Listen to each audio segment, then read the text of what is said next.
సజ్జల రామకృష్ణారెడ్డి బూతు script వల్లే ఇప్పుడు వైకాపా నేతలు ఒకరి తర్వాత ఒకరు అరెస్ట్ అవుతూ ఉన్నారా?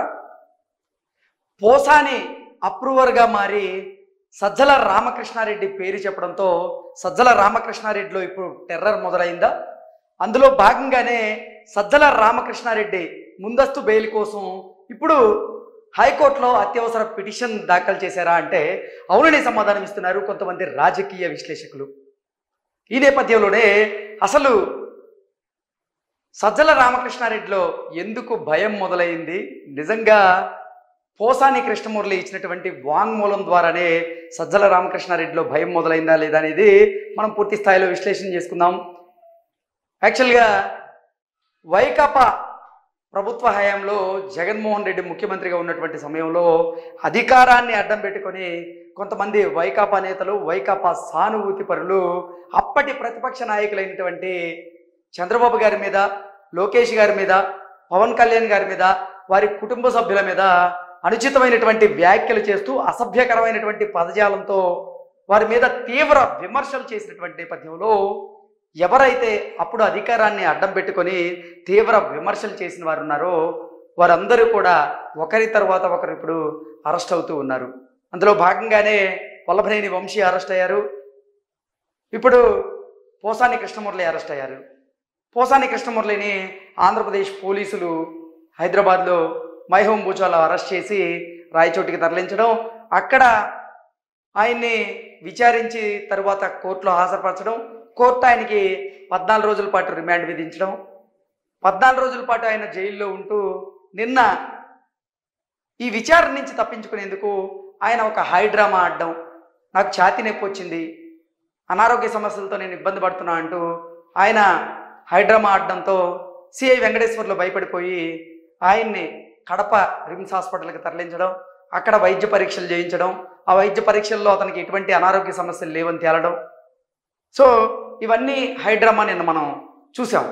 అయితే ఎప్పుడైతే విచారణలో భాగంగా పోసాని కృష్ణమురళి గారు సజ్జల రామకృష్ణారెడ్డి ఇచ్చినటువంటి బూత్ స్క్రిప్ట్ వల్లనే నేను ప్రెస్ మీట్లు పెట్టి అప్పటి ప్రతిపక్ష నాయకులైనటువంటి చంద్రబాబు గారిని, పవన్ కళ్యాణ్ గారిని, లోకేష్ గారిని, వారి కుటుంబ సభ్యుల్ని నేను విమర్శించాను, వారి మీద నేను ఆరోపణలు చేశాను అంటూ పోసాని కృష్ణమురళి గారు అప్రూవర్గా మారినట్లుగా ఆయన ఇచ్చినటువంటి వాంగ్మూలంలో ఆయన సజ్జల రామకృష్ణారెడ్డి గారి పేరు చెప్పినట్లుగా కొన్ని వార్తలు వచ్చినటువంటి నేపథ్యంలో నిజంగా పోసాని కృష్ణమురళి గారు సజ్జల రామకృష్ణారెడ్డి ఇచ్చినటువంటి స్క్రిప్ట్నే ఆయన ఫాలో అయ్యని చెప్పినటువంటి నేపథ్యంలోనే సజ్జల రామకృష్ణారెడ్డిలో ఒకంత టెర్రర్ మొదలైందని, ఆ టెర్రర్ కారణంగానే సజ్జల రామకృష్ణారెడ్డి శుక్రవారం రోజు అత్యవసర పిటిషన్ని హైకోర్టులో ఆయన దాఖలు చేయడం జరిగింది. నాకు ముందస్తు బెయిల్ని మంజూరు చేయండి,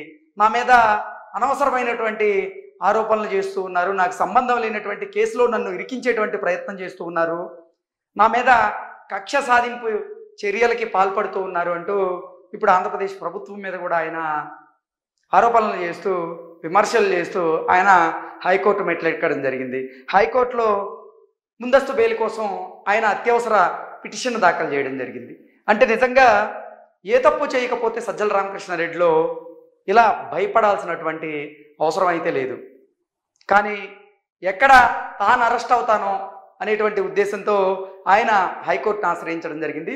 సజ్జల రామకృష్ణారెడ్డితో పాటుగా గతంలో వైఎస్ఆర్సీపీ సోషల్ మీడియా ఇన్ఛార్జిగా ఉన్నటువంటి సజ్జల భార్గవరెడ్డి కూడా హైకోర్టులో ఆయన అత్యవసర పిటిషన్ దాఖలు చేయడం జరిగింది. అంటే సజ్జల రామకృష్ణారెడ్డి, ఆయన కుమారుడైనటువంటి సజ్జల భార్గవరెడ్డి ఇద్దరు కూడా హైకోర్టును ఆశ్రయించడం, హైకోర్టు మెట్లెక్కడం, అక్కడ అత్యవసర పిటిషన్ దాఖలు చేయడం, ముందస్తు బెయిల్ కోరుతూ వారు హైకోర్టుకు వెళ్ళినటువంటి నేపథ్యంలో దాని మీద విచారణ జరగాల్సి అయితే ఉంది. అయితే పోసాని దెబ్బకి నిజంగా సజ్జల రామకృష్ణారెడ్డి గారి కోసాలు కదిలిపోయాయి, ఆయనలో భయం మొదలైంది. ఇప్పటికే వరుసగా ఒకరి తర్వాత ఒకరు అరెస్ట్ అవుతున్నటువంటి నేపథ్యంలో నేను ఎక్కడ అరెస్ట్ అవుతాను అనేటువంటి భయం అయితే సజ్జల రామకృష్ణారెడ్డిలో మొదలైంది. అందుకే ఆయన ఇప్పుడు హైకోర్టు మెట్లెక్కాడంటూ కొంతమంది ఆయన మీద అయితే నెటిజన్లు కమెంట్లు చేస్తూ ఉన్నారు. ఏది ఏమైనప్పటికీ మనం చూసుకున్నట్లయితే జగన్మోహన్ రెడ్డి ముఖ్యమంత్రిగా ఉన్నటువంటి సమయంలో అధికారాన్ని అడ్డం పెట్టుకొని జగన్మోహన్ రెడ్డి అండదండలు చూసుకొని ఎవరైతే విచ్చలవిడితనంతో అప్పటి ప్రతిపక్ష నాయకుల మీద తీవ్రమైనటువంటి పరుష పదజాలంతో విమర్శలు చేశారో వారందరూ కూడా ఇప్పుడు ఒకరి తర్వాత ఒకరు అరెస్ట్ అవుతూ ఉన్నారు. ఆ అరెస్టుల నేపథ్యంలోనే అప్పుడు నోరు పారేసుకున్న వారందరికీ కూడా ఒక అంత భయం అయితే మొదలైంది. ఆ భయం కారణంగానే ఇప్పుడు చాలామంది కూడా కోర్టు మెట్లెక్కుతూ ఉన్నారు. అధికారం అడ్డం పెట్టుకొని అధికారాన్ని అండగా చూసుకొని అప్పుడు నోరు జారడం ఎందుకు, ఇప్పుడు మీరు ఇలా భయపడ్డం ఎందుకు అంటూ కూడా కొంతమంది నెటిజన్లు అయితే వైకాపా నాయకుల్ని వైకాపా సానుభూతి పరులను సూటిగా ప్రశ్నిస్తూ ఉన్నారు. నిజంగా దాంట్లో వాస్తవాలు కూడా ఉన్నాయి. జగన్మోహన్ రెడ్డి ముఖ్యమంత్రిగా ఉన్నారు, ఆయన అండదండలు మాకు సంపూర్ణంగా ఉంటాయి, మనం ఏం చేసినా మనల్ని అడిగేవారు లేరు అనేటువంటి ఉద్దేశంతో అప్పుడు నోరు అదుపులో పెట్టుకోకుండా పరుష పదజాలంతో ప్రతిపక్ష నాయకుల మీద ఎవరైతే దూషణలు చేశారో వారందరూ కూడా ఇప్పుడు అనుభవించి తీరుతున్నారంటూ కూడా నెటిజన్లు అయితే అభిప్రాయాన్ని వ్యక్తం చేస్తున్నారు. ఏది ఏమైనప్పటికీ ఒకవైపు పోసాని కృష్ణమురళి ఇప్పుడు అరెస్ట్ అయ్యి పోలీసు విచారణలో ఉన్నారు. ఆ విచారణలో భాగంగా ఆయన కూడా కొన్ని డ్రామాలు అయితే ఆడుతూ ఉన్నారు. అంటే పోసాని కృష్ణమురళికి ఒక భిన్నమైనటువంటి శైలి ఉంటుంది. మనం ఇంతకుముందు ప్రోగ్రామ్స్లో ఆయన వచ్చినప్పుడు కానీ ఆయన నటనలో కానీ మనం ఒక భిన్నమైనటువంటి శైలిని చూస్తూ ఉంటాం. షర్ట్ ఇట్లా అంటాడు, రాజా అనేటువంటి డైలాగ్తో ఆయన ఎంతోమంది అభిమానులు అయితే సంపాదించుకున్నారు. అయితే విచారణలో భాగంగా ఆయన రాజా నాకేం తెలియదు, నన్ను ఇబ్బంది పెట్టకండి అంటూ మొదట అసలు పోలీసులకు ఆయన సహకరించలేదన్నట్టుగా కొన్ని వార్తలు వచ్చాయి. ఆ తర్వాత పోసాని కృష్ణమురళి గారు విచారణలో భాగంగా అప్రూవర్గా మారారని ఆయన ఇచ్చినటువంటి వాంగ్మూలంలో నేను తాడేపల్లి నుంచి వచ్చినటువంటి స్క్రిప్ట్ ఆధారంగానే ఆ రోజు ప్రెస్ మీట్లో మాట్లాడాను, అది నేను మాట్లాడినటువంటి మాటలు కాదు, నాకు సజ్జల రామకృష్ణారెడ్డి ఇచ్చినటువంటి ఆ స్క్రిప్ట్ని నేను తూచా తప్పకుండా పాటించాను అంటూ పోసాని కృష్ణమురళి చెప్పినట్టుగా కొన్ని వార్తలు వచ్చినటువంటి నేపథ్యంలోనే నిజంగా అంటే విచారణలో కూడా పోసాని కృష్ణమురళి అయితే ఒకంత కొన్ని డ్రామాలు అయితే ఆడారు. ఆయన శైలిలో ఆయన పోలీసులతో సంభాషణలు అయితే చేశారు అన్నట్లుగా మనం కొన్ని వార్తలు కూడా చూసాం. అలాగే ఆయన్ని అరెస్ట్ చేసి స్టేషన్కి తరలిస్తున్నటువంటి నేపథ్యంలోనే స్టేషన్ బయట ఉన్నటువంటి కొంతమంది వ్యక్తులతో అంటే వైకాపా సానుభూతి పరులతో పోసాని గారి కూడా రాజా నన్ను అరెస్ట్ చేశారు, నన్ను జైలుకి తీసుకువెళ్తున్నారు అంటూ ఆయన సంభాషించినట్టుగా కూడా కొన్ని వార్తలు మనం చూసాం.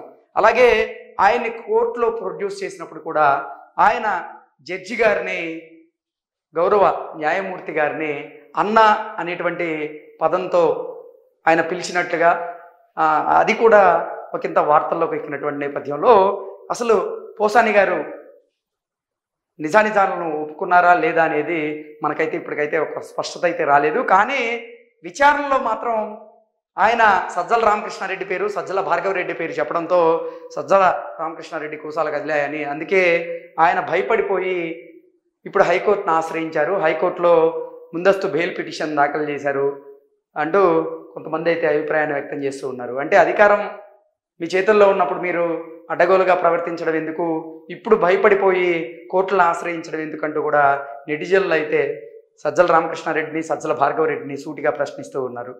నిజంగా అధికారం మీ చేతిలో ఉందన్నప్పుడు విచ్చలవిడితనంతో ఎవరిని పడితే వారిని ఎటువంటి మాటలు మాట్లాడుతున్నారో తెలియకుండా ఎటువంటి స్క్రిప్ట్ అంటే అత్యంత బాధాకరమైనది ఏంటంటే రాజకీయ విమర్శలు చేస్తే ఎవరైనా కానీ తీసుకుంటారు, కానీ రాజకీయాల్లో ఉన్నటువంటి ప్రముఖుల్ని వ్యక్తిగత విమర్శలు చేస్తూ వారి వ్యక్తిత్వాలను హననం చేసేలాగా స్క్రిప్ట్ రాసి ఆ స్క్రిప్ట్ని వైసీపీలో ఉన్నటువంటి కొంతమంది నేతలతో వైసీపీ సానుభూతి పరులతో చదివించడం ఏదైతే ఉందో అది చాలా దారుణమైనటువంటి విషయం అంటూ కూడా నెటిజన్లు ఇప్పుడు వైకాపా సానుభూతి పరుల మీద వైకాపా నాయకుల మీద స్క్రిప్ట్ రాయించిన వారి మీద కూడా మండిపడుతూ ఉన్నారు. ఇప్పటికైనా సరే మీ పద్ధతి మీ వైఖరి మారాలి అంటూ నెటిజన్లు అయితే వీరి మీద మండిపడుతున్నారు. Thank you so much.